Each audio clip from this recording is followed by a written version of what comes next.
大家好，今天呢路过这个小山啊，上去爬一爬。祈福的两座小山之一啊，这一座呢是位于最东头的大门附近的一座小山，时常会过来爬一爬，但是一晃呢，应该有8年左右没来了吧。今天正好路过这边啊，开着车到这边呢，就来逛逛吧。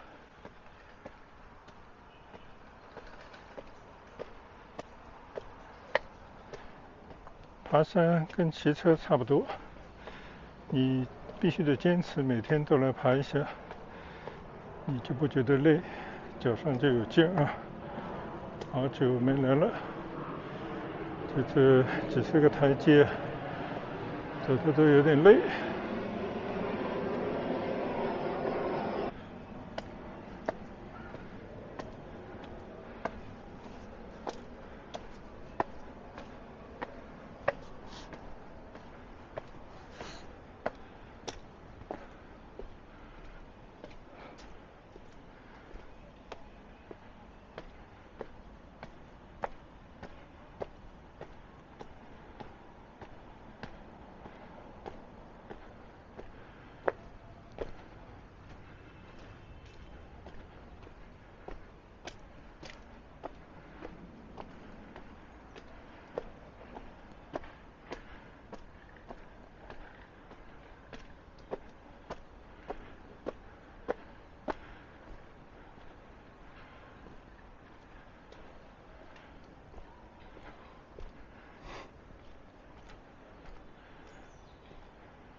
现在呢，我已经来到了这个小山顶了。今天没什么人啊，可以在这边随意的走一走，拍一拍。你看，这个地方呢有很多供大家休息的地方，这貌似是可以在这边野炊的，但是森林之中呢，应该是不可以生火的。边上呢也有洗手间，就这些基本的设施呢都还有。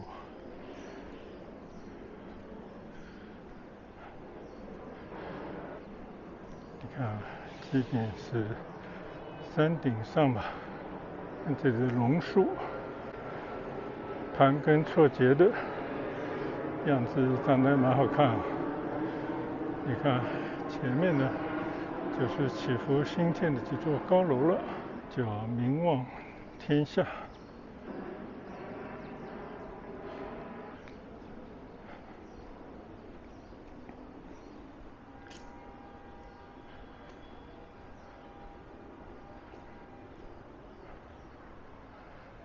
我特地把这个拍摄杆啊伸得长一点，看看这样拍出来的镜头会不会有更好的临场感。同时呢，也可以从后面来跟拍一下，就像我现在这样。我把这个杆呢放到背后啊，看看它是一个什么效果。现在呢，在一条山上的小径，顺着一条上坡道拾阶而上。祈福呢，真的就是一个得天独厚的屋村。虽然呢，地处番禺，离市中心呢还有点路啊，就不是所有人都喜欢的一个住宅区。主要呢，尤其是年轻人啊，他们要到市中心去上班、商务活动或者娱乐呢，都有点距离。但是对于像我们这种退了休的人，我觉得真的是一个退休老人家的一个乐园，而且你可以根据自己的体力来选择像这种不是每个人都可以爬得上来的小山，还有像我没事就在村里漫无目的的骑行，当然也可以走去缤纷汇的商业街吃个饭什么的，那购物那就更方便了。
终于呢，来到了真正的山顶了。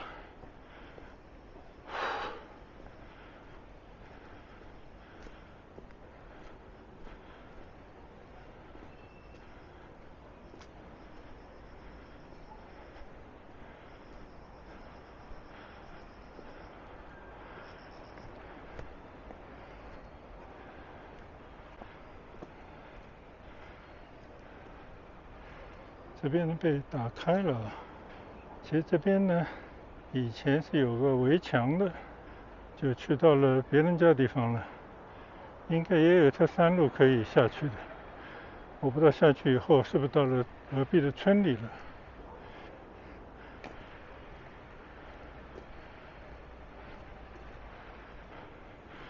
你看啊，这边的一些土墙啊，虽然也是砖墙，但是你看伸出去看一看，是不是这个倒塌了，挺危险的。但是这边呢，就是翠绿的山坡，透过这个树林呢，隐约可以看到祈福屋村里面的很多的房子啊。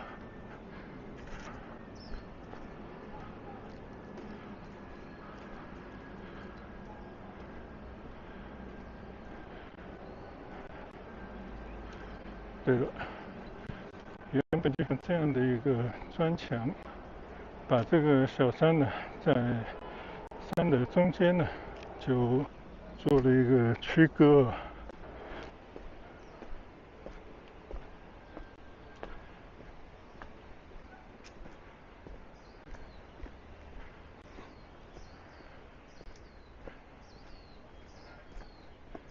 这边你看啊，拿一些水泥柱啊，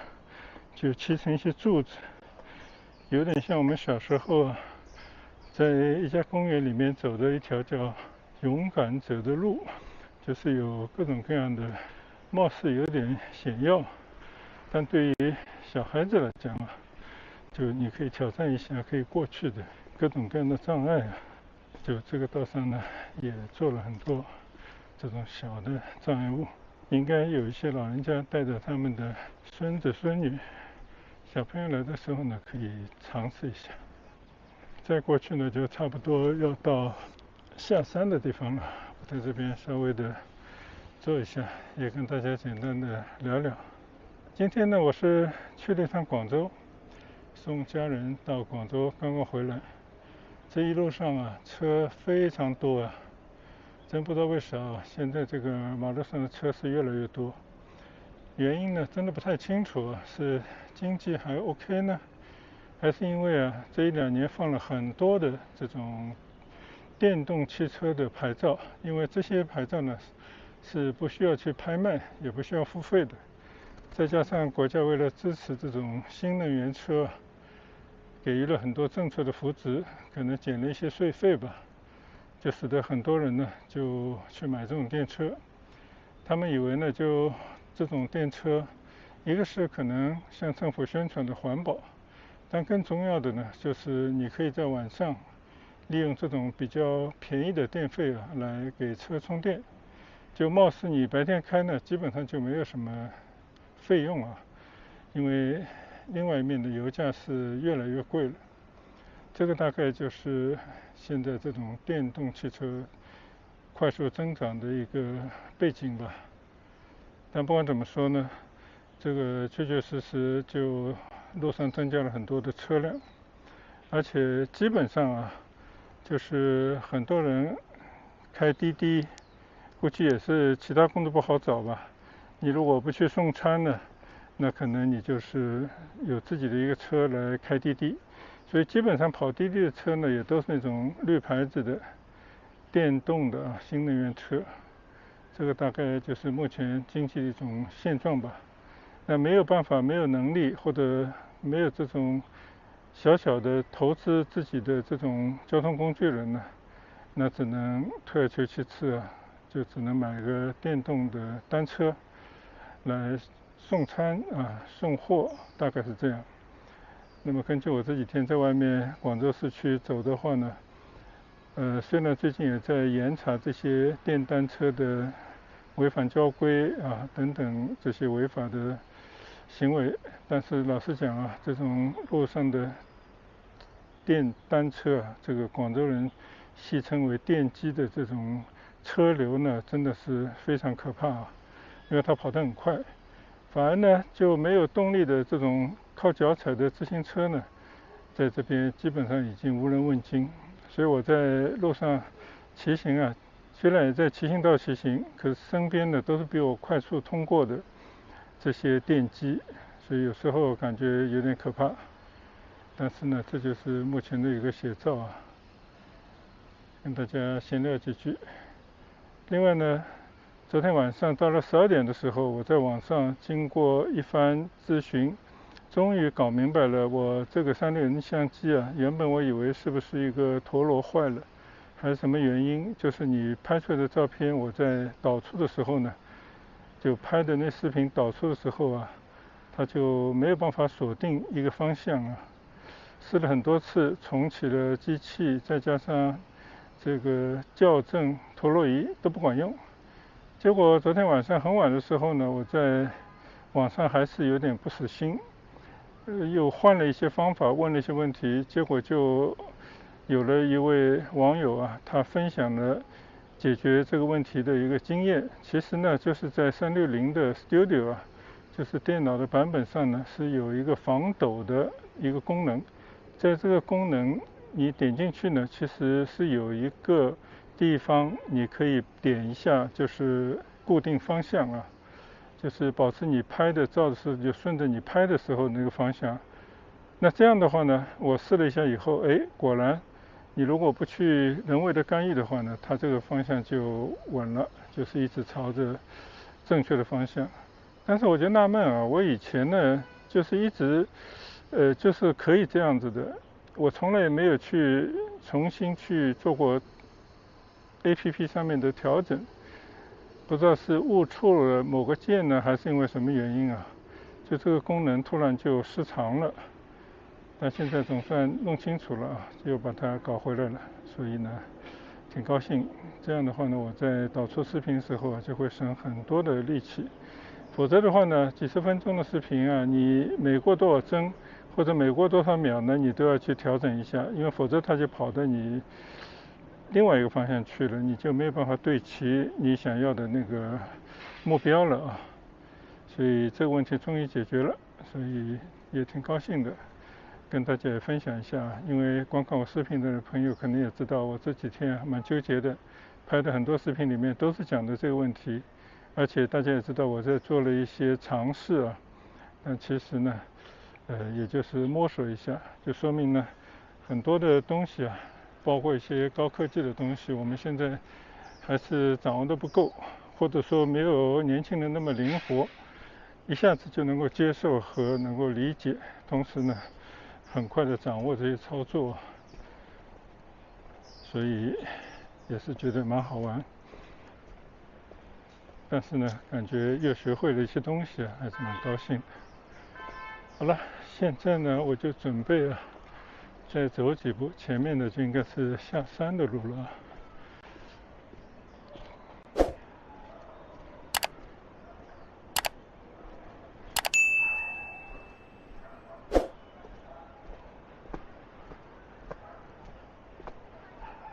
看看外面的这个坡还是蛮陡的，但是山坡上呢，各种树木长得还是蛮茂盛的。到了这边呢，就已经到头了啊，这边已经无路可去。但是大家可以看到啊，这个坡呢一路向下，这个坡还蛮陡蛮斜的。然后这些掉下来的树叶呢，就铺满着这些裸露的土地。这一路都下去啊，可能经过一个冬天呢，就变成肥料了。好了，我现在从这边准备下山了啊。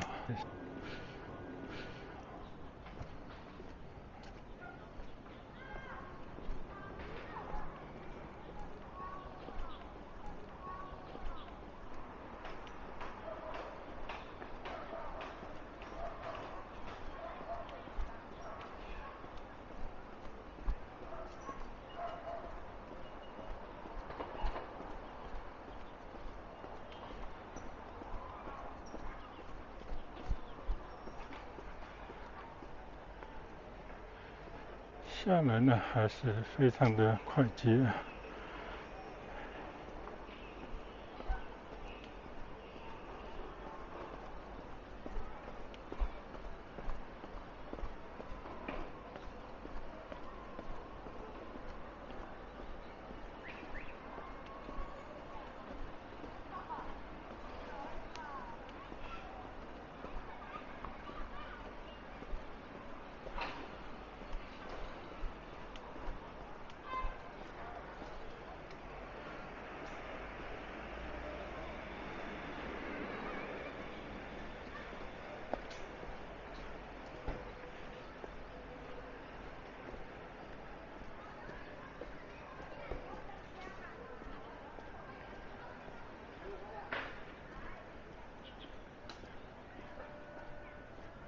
有2位小朋友在这边玩耍呢。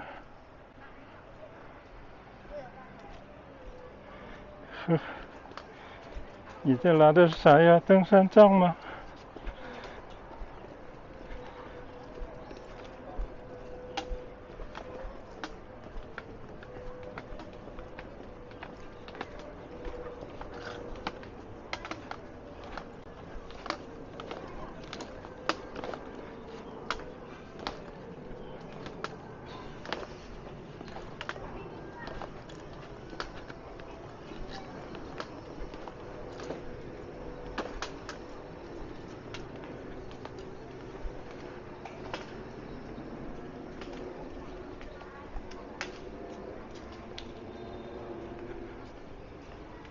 今天呢，天气还是有点闷热。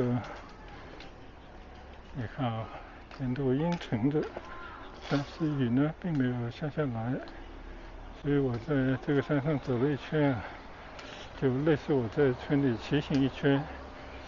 身上冒汗啊。但是呢，今天感觉还不错，好久没有来这边爬山了，但总体来讲还是非常的顺利啊。就一路上去，一路下来。虽然上山的时候呢，还是稍微有点喘，但是并没有必要啊，就留下来休息很久。挺好的，在村里呢就是自己找些乐子，而且空间够大，也有很多不同的玩法。那我就没有像有很多村民一样，他们聚集在一块，就是下棋打牌，当然还有很多人唱歌跳舞的。但是呢，我个人崇尚运动，我觉得在这样的一个屋村里面，就因为有这么大的一个空间，不管你是骑行啊，还是散步，包括还有机会可以爬山，都是非常好的运动。好，现在呢，我走到前面去了我的车，开车准备回家，洗个澡啊，吃个晚餐，看一会儿视频，也把今天这个随手拍的登山的视频呢，来编一编，有了可以确保拍摄方向这个功能呢，我相信编辑视频呢就会更加的容易一些，挺好的一个小的分享，也希望大家会喜欢。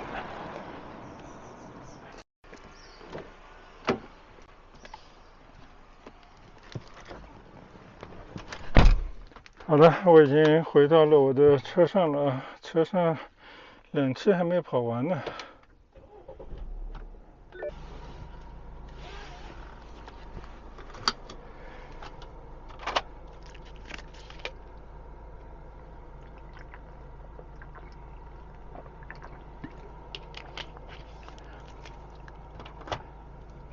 嗨，大家好！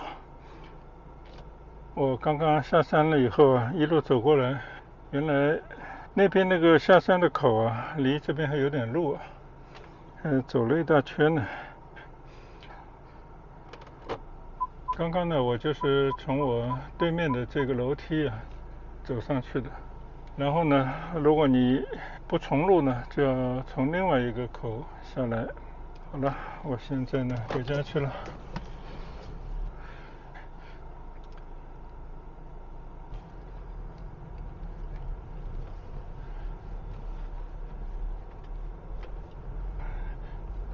看看从这条第7街的小街穿回去啊。这边呢是祈福新村的老区，最早发展的一块地方啊。虽然说那些房子都有些旧了，但是还是让人感觉多门多户啊，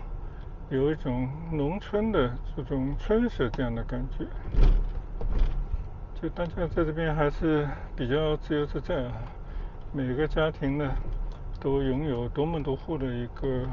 房子，还带一个虽然小一点啊，一个小院子。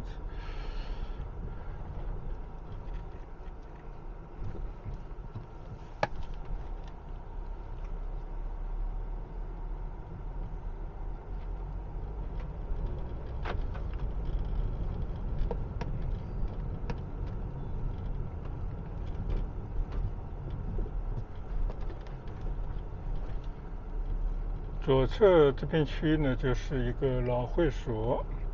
有些体育场，有些打球的球场，但更重要的呢是有一个很大的露天的游泳池。当然这边呢有很多游泳池啊，有室内的，有室外的。村民呢在这边还是可以有很丰富的文体活动。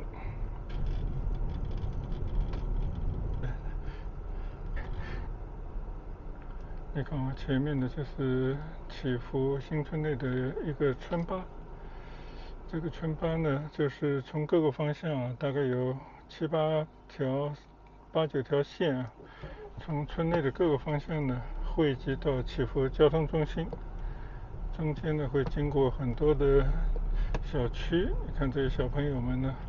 就可以放学以后搭乘这样的村巴。而我右侧的呢就是祈福的旧区的大门，但是呢我就不再出门了啊，就直接在村内呢回家去了。左侧呢是旧区的会所，其实还是蛮喜欢这里的，因为以前没有冰风会的时候呢，这边也是一个小小的商业区，这边有好多的餐馆，都是我们以前经常来光顾的地方。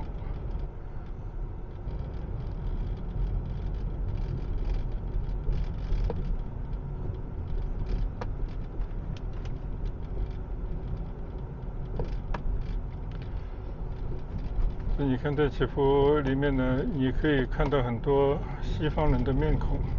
他们跟我们这边的中国的村民啊都是一样的，都是骑个电单车，在村内呢也不讲究，也很少有人戴头盔，然后呢有时候真的也骑得飞快啊。就人呢是很容易适应一种环境的，就大家到了中国，来到了祈福这样的地方啊，也是非常的自由自在啊。但是呢，我觉得这个是一件好事啊，就是你就是要让人家感觉这个地方呢，跟他的家乡也没什么两样啊。又过去一位长着欧洲人面孔的女孩，也是骑着一个电单车。所以我觉得你只要给人家这样的感觉，就大家就容易来去自由，在这边找得到事情干的人呢，就可以到这边来工作生活，觉得挺不错的这样的环境啊。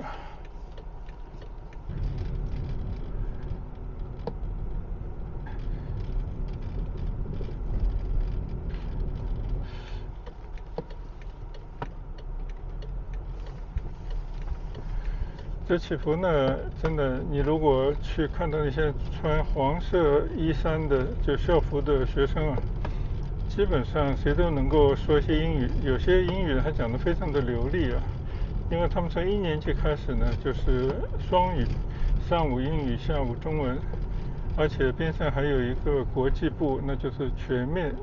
都是英文教育。所以你看，右侧就来了一个穿黄衣服、黄校服的孩子。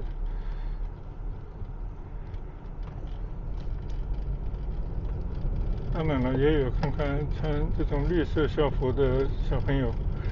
让他在村里还有其他的学校上学的。所以祈福呢，这个地方就是你可以根据自己的经济能力来选择学校啊，当然也是根据你自己的一种价值观或者一种喜好来做出选择。现在呢，我来到了学院路啊，穿过学院路呢就到家了。这个时候呢，车就比较多了，应该是小朋友放学的时候，很多家长呢也是来开车接小朋友的吧。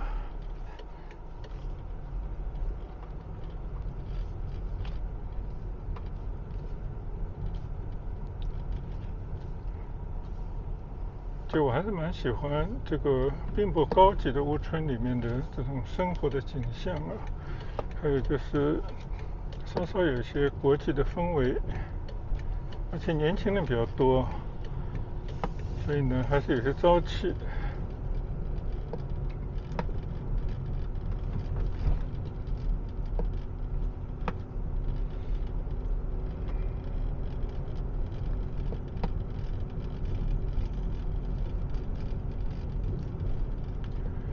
唯一的问题呢，就是以前我们刚来这边的这个路上啊，全部都是空的，所以非常的宽敞的道路。现在你看两边都停了车，虽然勉强这个两边还是可以会车，但是确确实实呢，这边到了晚上真的找个车位都停不到。就这一点的变化呢，真的让这边的空间好像就有点缩小了。